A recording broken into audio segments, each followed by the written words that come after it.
꽈리고추 볶음을 할 건데요. 2번을 씻었습니다.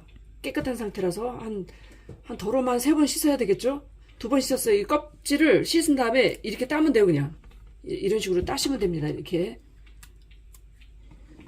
자, 이렇게 깔끔하죠? 깔끔하게 떨어지네요. 이렇게 이런 식으로 이렇게 깔끔해요. 이렇게 떼신 다음에 이거를 이렇게 절반으로 가르면 돼요. 이렇게 이런 식으로 다 절반으로 이렇게 가르세요. 작은 거 그냥 냅두세요. 이렇게 큰 거는 절반으로 갈라야 하는데 작은 거는 그냥 내비두시면 됩니다. 이렇게 절반으로 전부 다 잘릴 겁니다.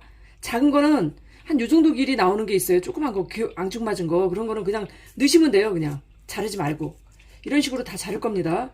그리고 파는 실파를 써요. 근데 아까 사러 나가봤더니 실파가 너무 상태가 안 좋고 또 너무 비싸네요. 그래서 그냥 저는 대파를 넣어본 적이 없는데 대파로 그냥 대체하겠습니다. 대파를 어떻게 써냐면 보십시오.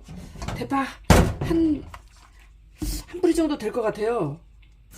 이거를 그냥 실파는 보십시오. 한 요 정도로 썰면 돼요. 요 정도로 실파는. 그래서 한 두 개 정도 넣으시면 되고요. 이런 식으로 이렇게 써주셨어. 대파는 그냥 아무렇게나 썰어보겠습니다. 이렇게 이런 식으로 어슷썰기로 이런 식으로 하나를 썰어보겠습니다. 이런 건 뻣뻣해요. 버리세요. 이런 식으로 사실 실파밖에는 넣어본 적이 없어요. 근데 요즘 너무 물가가 비싸서 이렇게 썰면 됩니다. 이 꽈리고추 볶음은 저희 어머니가 치매에 걸리신 지가 5년 되셨는데 이런 한식 요리를 잘 하셨어요.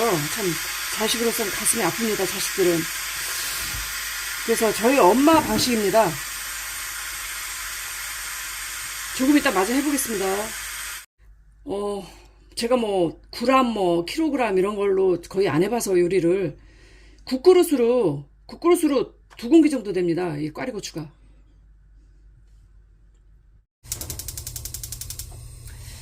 이거를 2번 씻어가지고 절반 쪼갰어요. 그 다음에 이 물기를 조금 날렸습니다.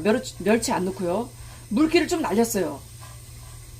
왜냐하면 기름이 식용유가 들어가야 되기 때문에 물기를 좀 날렸습니다. 지금 거의 물기가 없어요. 뭐 중간불에서 하셔도 좋습니다. 이렇게 물기를 좀 날렸습니다. 날린 상태에서 물기가 좀 없어요 지금.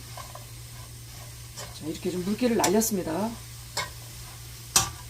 그 다음에 식용유를 넣을게요. 좀 그냥 이렇게 두른다는 식으로 좀 넉넉하게 둘러주십시오. 이렇게 물기가 좀. 자, 그 다음 볶아주면 돼요.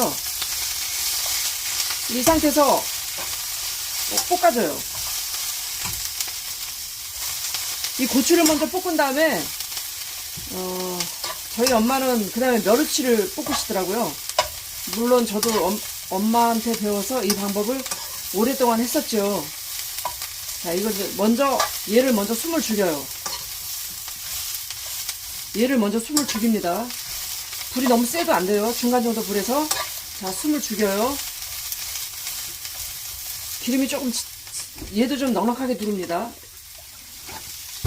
기름이 좀 작아서 더 둘렀어요.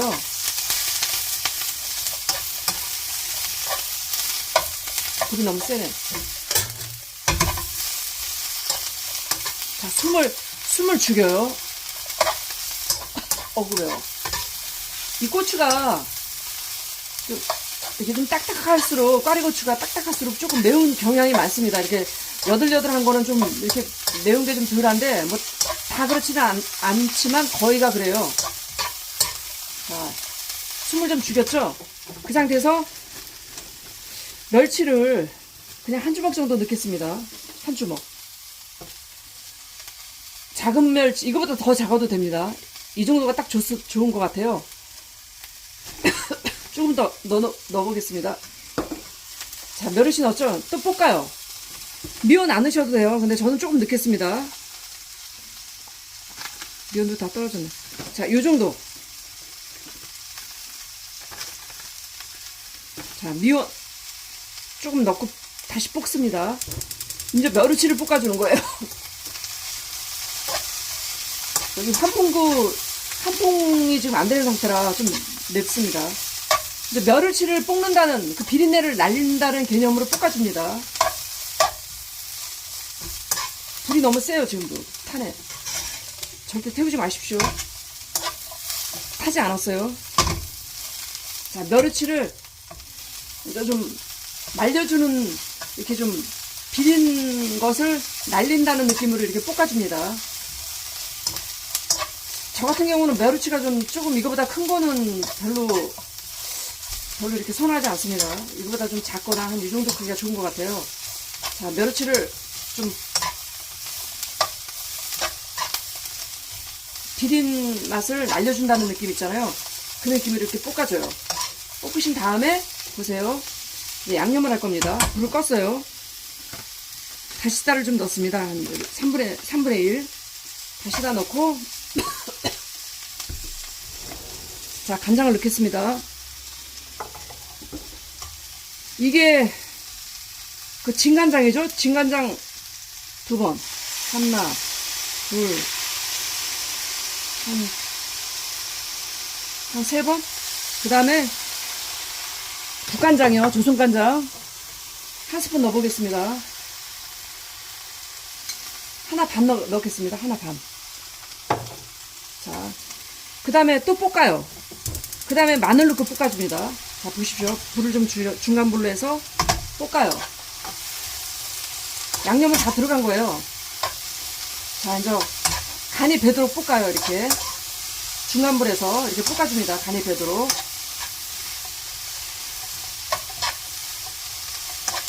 그러니까 조선간장, 국간장 1번 반에다가 진간장 넣었어요. 자, 이제 간이 좀 뱄겠다 싶을 때 이렇게 볶으신 다음에 간이 좀 이 정도면 뱄겠는데 이러실 때 마늘을 넣어요. 마늘 1스푼 가득 넣겠습니다. 좀 더 넣을까요? 마늘이야 뭐 더 들어가도 상관이 없습니다. 근데 1스푼 조금 넘어요. 더 중간 불이요. 볶아줍니다. 마늘을 한 번 정도 볶는다는 느낌으로 볶아주세요. 자, 볶았죠? 마늘이 한번 볶아졌겠다. 이 정도 시점에서 자, 보십시오. 불 껐어요. 물을 넣어요. 자, 불 껐습니다. 물 넣습니다. 이게 쌀컵으로 얼마나 들어가나 보겠습니다. 쌀컵으로 예, 다 넣었습니다. 한 컵 다 넣었어요. 그 다음에 자, 불을 켜고 이거 이제 졸여져요. 중간불에서 이거 너무 세요. 중간불에서 뚜껑을 닫고 졸여줍니다. 그리고 이따 말씀드리겠습니다. 파를 깜빡했습니다. 파 넣고 졸여줄 겁니다. 그러니까 졸인다는 개념이 국물을 알려줄 거예요. 그러면은 아까 원상태대로 그냥 후라이팬에서 볶는 식으로 됩니다. 이 물을 한 컵 넣었잖아요. 그걸 다 날려주는 겁니다. 이렇게 중간불에서 뚜껑을 닫고 자, 지금 졸여지고 있죠. 이제 뚜껑을 닫고 푹 졸여요. 그러면 수분이 증발해서 이렇게 수분을 날린다는 개념으로 뚜껑을 닫고 졸여줄 겁니다. 지금 끓고 있죠. 그럴 때 한번 뒤집어 주세요. 간이 배게. 자, 이렇게 뒤집어서 자, 뚜껑 닫고 마저 물을 날려줍니다. 중간불에서 지금 한번 뒤집었어요. 닫고 수분을 날려줄 겁니다. 수분이 거의 증발했어요. 이럴 때 한 번 더 뒤집습니다. 자, 이때 이제 볶아주듯이 하신 다음에 불을 끄면 끝납니다. 수분이 거의 날아갔어요. 그때 한 번 더 뒤집어 주시고 더 뒤집어도 상관없어요. 뭐 양념이 골고루 벨 거니까. 거의 다 지금 날아갔습니다. 이 상태에서 이제 고추가 다 익었겠죠? 그 상태에서 불 끄고 그릇에 내면은 끝납니다. 여기다 이제 그 깨소금을 넣으셔도 되고 저 같은 경우는 안 올립니다. 고명으로. 이게 끝난 거예요. 이제 수분이 거의 없을 때 이렇게 뒤집어 주시고 고추가 익을 정도로 이렇게 뭐 한 2번 정도 이렇게 뒤집어 주세요. 지금 수분이 다 날아갔어요. 거의 지금 하나도 없습니다. 제발 부탁인데 태우지만 마십시오. 그럼 맛있어요. 사 먹는 것보다 맛있습니다. 자, 이렇게 해서 고추가 거의 다 익었어요. 수분이 다 날아갔습니다. 지금 수분이 거의 없어요. 자세히 보세요. 수분이 없습니다. 이렇게 없어요. 이렇게 한 2번 정도, 3번 정도, 이렇게 4번 정도 이렇게 뒤집어서 이제 고추가 익었습니다. 그러면 그릇에다 내면 끝납니다. 네. 제가 간장 양을 적어서 올리겠습니다. 그것을 참고해 주시면 감사하겠습니다. 수분이 다 날라갔어요. 그리고 잘 익혀졌습니다. 제가 저기 간장 양은 글로 올리겠습니다.